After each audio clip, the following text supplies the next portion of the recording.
Hey ladies and gentlemen, welcome back to the channel. As always, it is Nick here, back with your daily crypto news and analysis. And before we jump on into this video, I do just want to ask for all those individuals out there that are not subscribed to the channel, over 50% of you aren't. I highly suggest that by the end of this video, if you do learn something new, maybe you find something interesting, whatever the case may be, definitely hit that subscribe button and turn notifications on to never miss a future update, as I'm constantly researching and keeping you guys up to date on everything around this market and around the entire world of finance.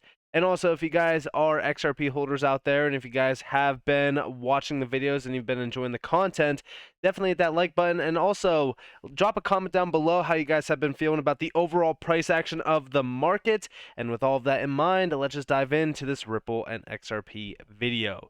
So from Headline Hunter underscore US over on Twitter, we do see breaking Godfather malware targets crypto and banking apps.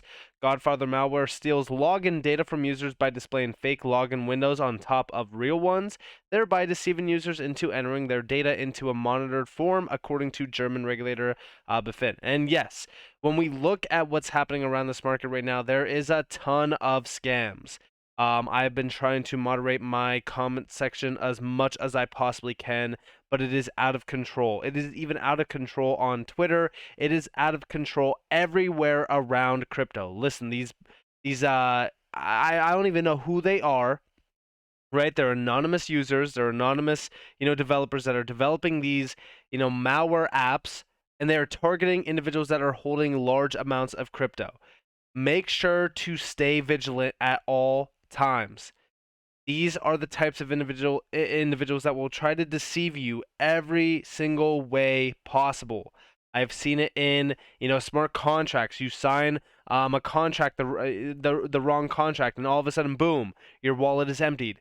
Please make sure that you are staying on top of your game whenever you do anything in this market. Make sure that you are cold storaging your crypto. I do have links down in the description below, as well as in the comments below, for both a DCENT wallet as well as a Ledger wallet, and you could save up to $100 if you shop from DCENT. So with all that, let's move on and let's talk about the real big picture here, the overall market. So like I said, if you guys have been enjoying the overall price action of the market, let me see what you guys are working with. Comment down below how you guys are feeling. In my opinion, right now, all eyes are on the CPI report. I actually do see over here from James Bull over on Twitter, Bitcoin is pumping because stocks are pumping. Why are stocks pumping? Because CPI's biggest drop of 0.6%, 7.1% to 6.5% is forecasted, while the biggest drop so far had been 0.4%. Thus, we should have a pump and a small sell-off or sell the news dump on January 12th, which is this Thursday. So make sure to pay attention to this Thursday. This is going to be a big one. So far, we did see the 7.7, the 7.1, and now they are expecting, again, another drop roughly around the same forecasted percentage, roughly about like 0.4 to 0.6%. This is going to be something very interesting. The overall market's probably going to get very, very volatile on Thursday.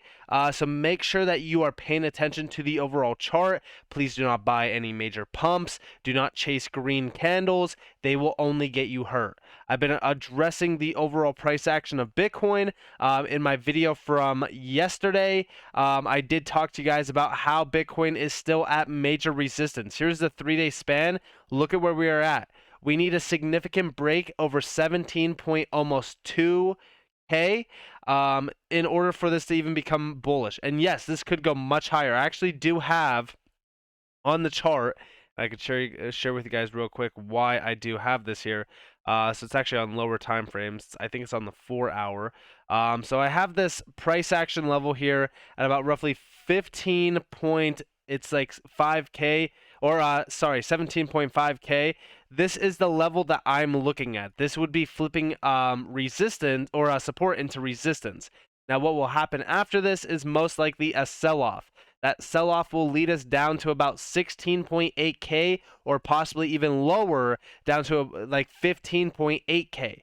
So that is what I'm watching for. And yes, is it guaranteed? Not necessarily, but I do think that the CPI report is going to be the big one to watch for if we do see that sell-off. XRP, we've been addressing XRP. XRP still on the 4-hour is at some major resistance zones, similar to what we've seen back in the past. I mean, you can go back to all of the pumps going all the way back to December, and even recently back in November as well. So we need a clean break above like roughly 36 cents for XRP to look very bullish on the overall price chart. I know that Flare just went live. I might be talking about it tomorrow. On the 1-day, you can still see the clear resistance there. On the 3-day, very, very similar as well. We are at like major resistance levels for a lot of these altcoins. I am expecting a drop on some of these altcoins, if not almost all of them. I'm looking at 28 cents for XRP. I know that there's a few other ones out there that a lot of people have been addressing. And yes, the dollar. It wouldn't be a video without the dollar. I am expecting us to most likely retest this bottom level down here at about roughly like 102, which will provide a little bit of some relief in the market. This would be right now roughly a 1.26% drop. I do have the daily chart here just to give you guys a quick insight from January 6th to our recent price action. This is not even off the top of this candle. There you guys have it. This was about a 2.5% drop. So what I'm expecting after this is most likely a major rebound up to this fib level, similar to what we've seen back here. This would be about a 4% increase in value, dropping the overall price of risk on asset classes like crypto and also stocks. But does that mean that I'm bearish? Absolutely not. In fact, I am the most bullish right now that I've ever been on crypto in the long term, the macro. You know, we are seeing so much bearish FUD coming from CNBC. In yesterday's video, I actually talked about Jim Cramer commenting, I think it was like 3 times on crypto in the last couple of days. Yeah, guess what? He's back at it, 7:21 p.m. You know, a couple hours after that video went live, Cramer says to take Monday's rally as a chance to sell crypto and China stocks. This was followed by this one as well. Jim Cramer warns investors not to gamble on tech stocks despite recent gains. I mean, he is literally saying that the overall tech stock, bubble, if you will, that he's been saying and talking about for a while is about to burst. He's also talking about crypto bursting. He's thinking that everything's so bearish. Like, this is insane to me. But yes, we still have a lot of things that are a warning sign. The CPI report is going to be a big one. This happens Thursday. Like I said, Thursday. Mark it on your calendar. Thursday for the CPI report. And again, we do see over here, this is from Zero Hedge. This could get very ugly very quickly. In his latest dismal forecast, Mike Wilson sees stocks tumbling another 22%. This could happen if we do see a bad and a rough CPI report. And, some of the mainstream media is expecting this, which kind of tells me that we might not see it as bad. We might actually get a bullish print. If that is the case, the markets are going to react in the same exact way. But we do see this week's economic data expected to confirm that inflation is on the run. And yeah, I do think that inflation has not slowed down. I mean, there's a few areas that, things could have slowed down in, like gasoline prices. I know gas isn't as expensive as what it was back in like the summertime. But I do know that, again, food is pretty high. Eggs skyrocketing in price. Meat still pretty high in price. And most other goods that you are shopping for in the store is still up massively in price. So when we really kind of look at this, has inflation calmed down? In my opinion, I don't believe so. I think that there's a few aspects that in a few aspects it has. But when we really kind of look at this, like, we're seeing expectations are that the core rate, excluding food and energy, so they're excluding food and energy, will be about 5.6 per year, down from 6%. So they are expecting 5.6%. And this is a big difference. This is about a 1% difference from what we've seen back in November. So this could definitely be a big, big game changer. But the question on the minds of Wall Street and the economists, will be whether the Federal Reserve sticks with another 50 BPS increase in rates when it meets in early February, or if it steps down to a quarter point hike. And yes, that's going to be at the end of the year. Don't worry, I will keep you guys updated on that as well. But there's a large amount of updates still left to come around this market before we get extremely bullish.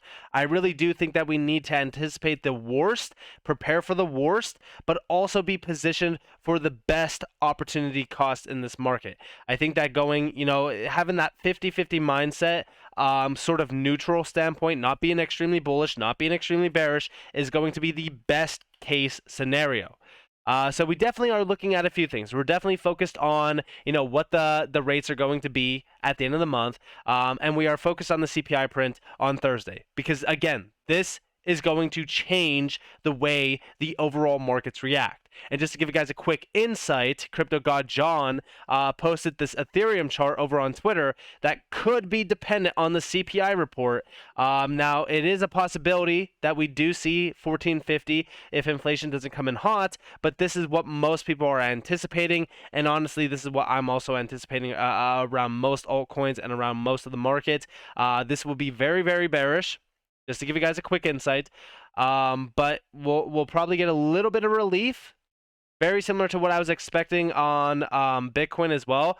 When we go back to Bitcoin real quick, so we might not see Ethereum go that high, but what I would love to see is a little bit of a nice retest of the 17.5K region, which is only a 2% increase.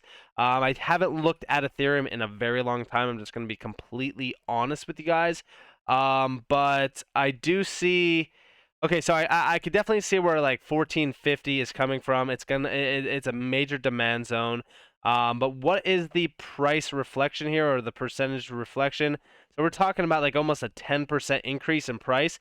If that is the case, then we're gonna see Bitcoin go much, much higher.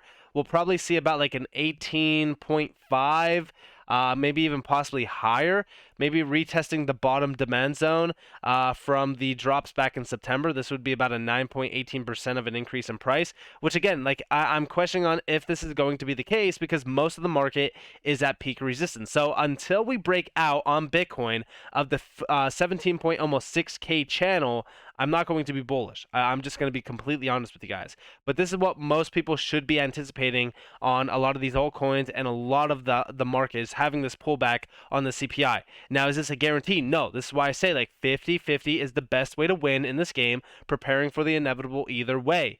I really have been focusing on the Fed liquidity as well because most of the market has followed. Here is from Markets and Mayhem, and we do see Fed liquidity is falling. Will the market eventually follow as it has previously? And here you guys have the driving force behind most of equities and stocks and crypto. Like this is the S&P 500 versus liabilities and capital from the Fed, and you can see just how close the S&P 500 reacts to what the Fed is doing with liquidity. So as we look at this, we know that a liquidity crisis is brewing. We know that liquidity is rough right now. So what is going to happen next? What's the Fed's next major move? Because everybody's expecting the most terrible situation after this. We're seeing Goldman Sachs to cut 3,200 jobs this week after cost review. 2008 is back, source without paywall, and this is from Wall Street Silv. Now, again, it really does question on what the Fed is going to do next. What are they going to do? What's going to happen? Is the dollar going to astronomically drop? Is risk on asset classes going to go crazy like crypto and stocks? It's questionable, right? But everything is dependent on the few, factors. The CPI report, and what happens at the FOMC meeting at the end of the month. Those are going to be the two biggest indicators to watch for. Yes, this will affect the DXY. This will affect most of the crypto market. And yes, when we look at XRP, how does XRP play into all of this? Well, when we look at XRP's price chart, we know that XRP is still looking pretty rough. Again, most of the market is still in an accumulation phase. XRP has not dropped out of the accumulation phase for a while, which is telling me that, if we do lose 32 cents big area, we will see, this range down here at about like 28 cents to possibly like 25 cents. And again, this is all depending on what the CPI print is. So with all that in mind, I hope that you guys enjoyed this video. If you guys did, definitely leave a like, subscribe, turn notifications on if you guys want more free content. I hope that, sorry, if you guys do want more free content, you guys could go and join the free Discord, as well as follow me on Twitter down in the description below. So it's up that you all have a beautiful day, beautiful night. Wherever you guys are on this before, this has been Nick. Peace out, guys.